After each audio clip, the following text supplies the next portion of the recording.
ما أريد من هذا الشعب إلا أن يزيد في الحمد والشكر إلى الله عز وجل، ويزيد من محبة الوطن، ويزيد من العمل ومضاعفة العمل لما يسعى فيه من خير له وللدولة والأهل. هذا اللي أنا أدوره من الشعب، وربنا إن شاء الله يوفقنا جميعا على ما يحب ويرضى.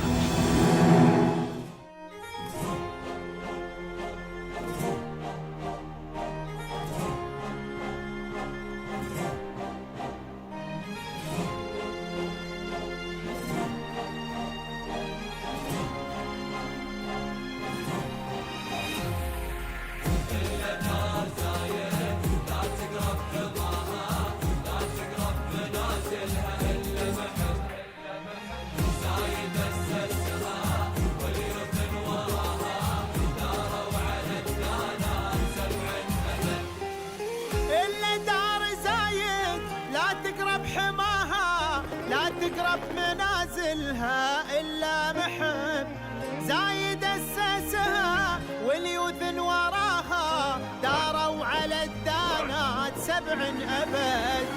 إلا دار زايد لا تقرب حماها لا تقرب منازلها إلا محب زايد أسسها واليوث وراها داروا على الدانات 7 أبد. نحنا شعوب لها نفدى ثراها نبذل الغالي لها دوم ونهب. نحنا شعوب لها نفدى ثراها نبذل الغالي لها دوم ونهب.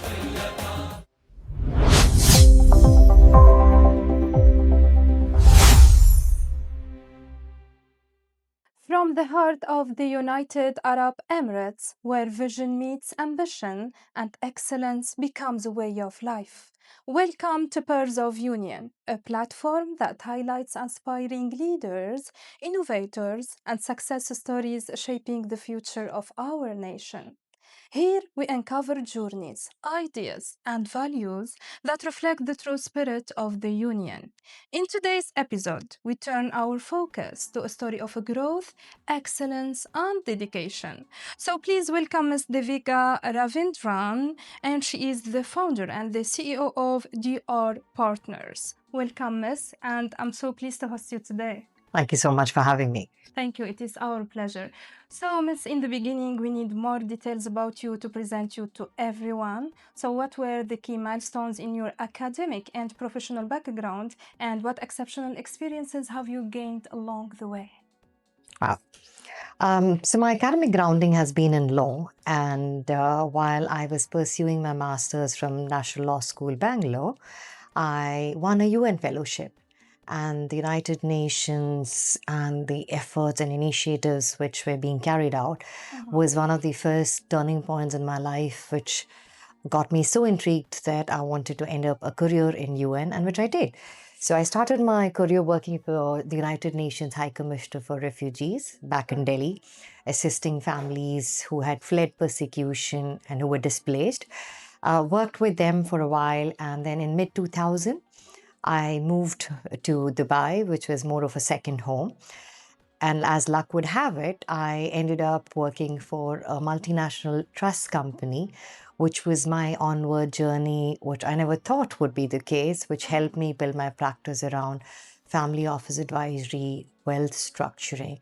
So last couple of decades, or the last 2 decades, has been me working with multiple multinational trust companies, ranging from Trident Trust, AmiCorp, 361 back in Delhi, where focus has always been to provide solutions for families, to founders who are looking at establishing their structures or doing their legacy planning, till in 2022 when I launched DR Partners, like you introduced myself, a legal corporate and a family office advisory firm. We're a multidisciplinary firm based out of Dubai with strategic partnership across multiple regions. So that's about my academic as well as professional journey.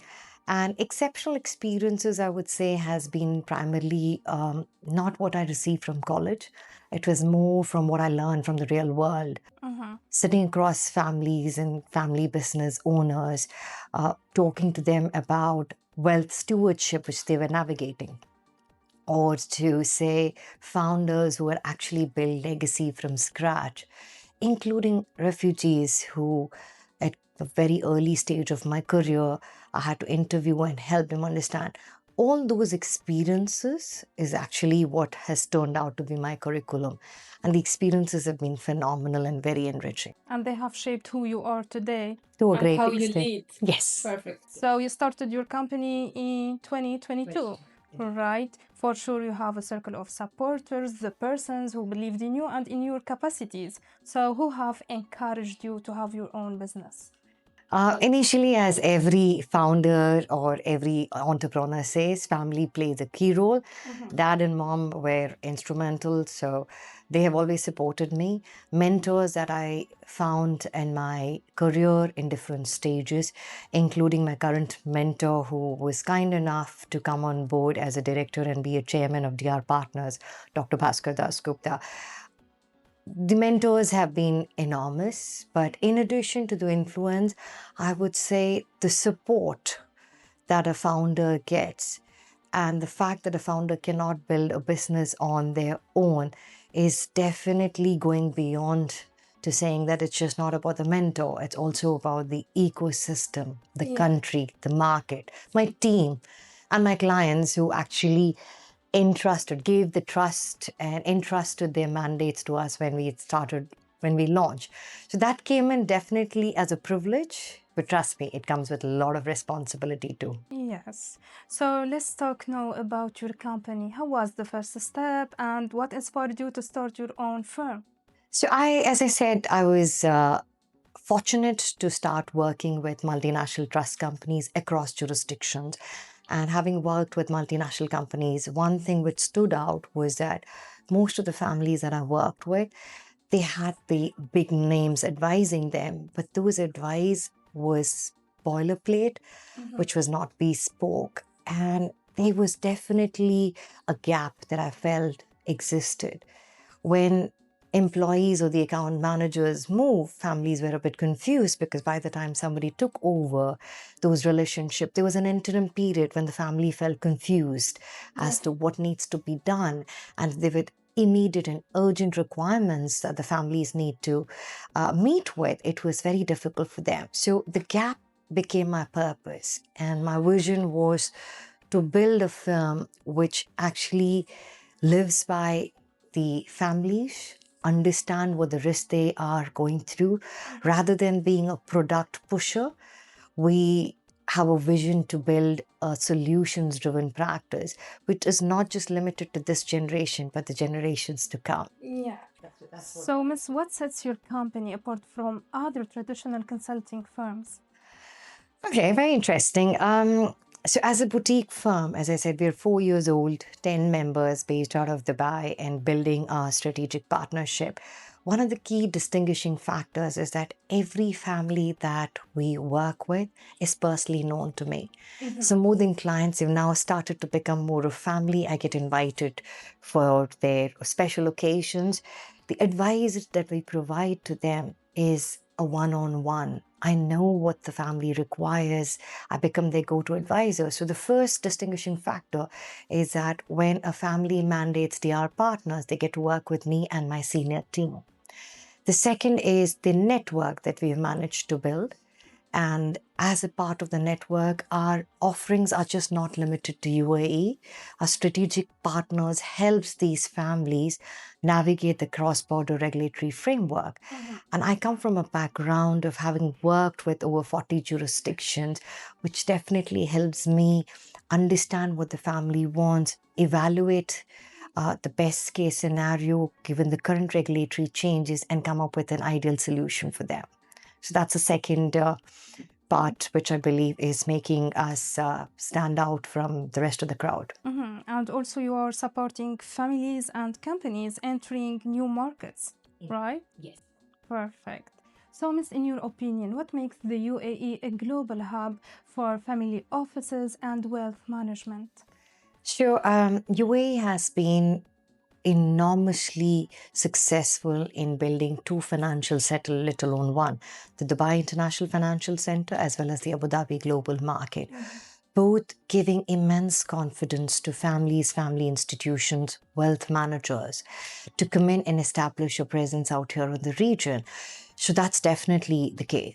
With regards to all the families, one of the concerns that arises is, should something go wrong, what happens to my business? That's when you have an independent ADGM and a DIFC coach, which follows UK or common law principles, again, reassuring for families. The ecosystem definitely, I'm sure all of us agree, has been enormous in being able to prove or attract private wealth into the region. It's time and again the way the country has emerged. The visionary leaders have rolled out the regulatory framework.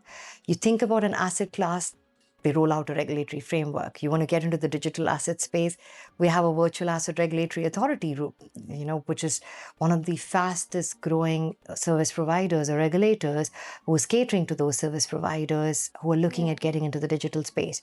So the vision, the ability of the government and the leaders to be able to make a dream a reality is, I believe, the primary reason for attracting wealth. There's definitely going to be a slowdown in the current times, but I'm sure the country is built on resilience, so it would definitely bounce back. So, Ms. Devika, if I ask you about your future vision, where do you see your company in the next 5 to 10 years? And what strategic goals are you aiming to achieve for sustainable growth?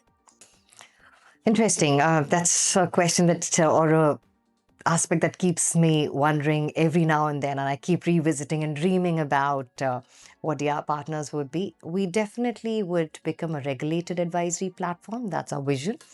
And what do I mean by that? Currently, we are a legal, corporate, and a family office advisory practice. We intend to be able to expand our services and offerings to families and family offices, including founders who are coming into this region, and help them build a practice, help them post set up in their onward growth journey. The dream is also to expand into two more different regions. ADGM is definitely a destination or a jurisdiction that we're looking at ourselves getting licensed. We also are looking at expanding or building our network given the UAE-India corridor, and especially as an Indian lawyer who's worked in India and advised families and have entrenched relationships, we would definitely want to work in building that practice. With regards to strategic objectives, it's interesting because the vision, when I said I identified the gap and that became the purpose to establish DR Partners, the vision is to create a firm or make it into an institution which outlasts me. I don't want to be the brand. I want to have a DR Partners to become an institution which becomes the go-to for families across generations to come back, become their go-to advisors. So definitely a lot of plans in mind. Wish you all the best, Miss. Thank you so much. So, Ms. Devika, as a successful female entrepreneur, now we need an advice and a motivation message from your side to female entrepreneurs, to young entrepreneurs aspiring to join the same field, and also to the new generation. So, what skills and mindset do you believe are essential for success in this industry? Sure. I think female founders, and being one myself, I would say that we are very good in understanding what family wants, and the most sensitive part or the success to understanding a family dynamic is to be able to gauge cultural sensitivities, understand and to be able to articulate. Irrespective of gender, my advice to any young entrepreneur who would want to join the family business on the family advisory space would be, first and foremost, understand human insights. Be curious about who the ideal client or of yours is. Human insights is most important because you need to be able to understand family dynamics, the risks, in order to be able to provide a robust advisory. Interest and curiosity around law, finance, that's something that you can learn. But human insights, unfortunately, is not taught in colleges. So that's something which I would definitely recommend young entrepreneurs or young advisors who are aspiring to get into this industry to focus on. Secondly, I always say invest in yourself. Look at your credentials. Get yourselves honed. I went ahead and applied for a trust estate planner from STEP, which helped me build my credibility as a family office advisor. It didn't stop there. I've been training myself, getting myself certified across universities. I went on to the Indian School of Business in Hyderabad, helped train myself around family business enterprises and coaching. I've gone ahead and got myself certified as a DIFC Wills draftsman. These add to your credibility and, trust me, would help you in the long run. Third, I would say, is most importantly, invest in relationships. Build those connections across industries. It could be lawyers, accountants, whatever. Build their trust. Win their trust before you can start expecting them to be there for you. And last and not the least, I would say, embrace complexities. Get comfortable around complexities, because the way the world and the regulatory framework is changing and progressing, it's going to get more and more complex. And if one doesn't understand the complexities and is able to adapt around it, your advice would also not be able to withstand the test of law. Hence, these would be my advice to the young generation wanting to look at getting into the business.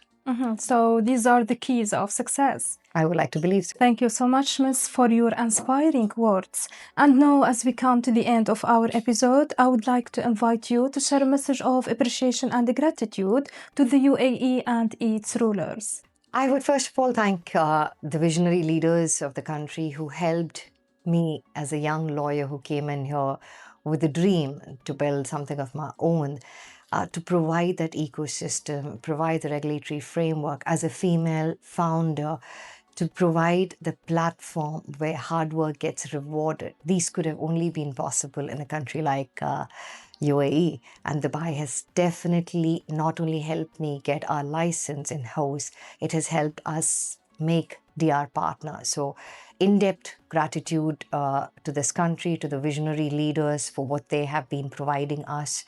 And I'm truly honored and privileged to be building DR partners in this part of the region. Thank you very much, Ms. Devika, for being a part of our program and for sharing your success story. It was my pleasure talking with you today. Wish you all the best. Thank you so much once again for having me. Thank you. And wish you all the best too. Thank you, Ms. We would like to sincerely thank our distinguished guest for this insightful conversation. We hope this episode has provided you with new insights and inspiration. Stay tuned for upcoming episodes for more enlightening conversations, and goodbye.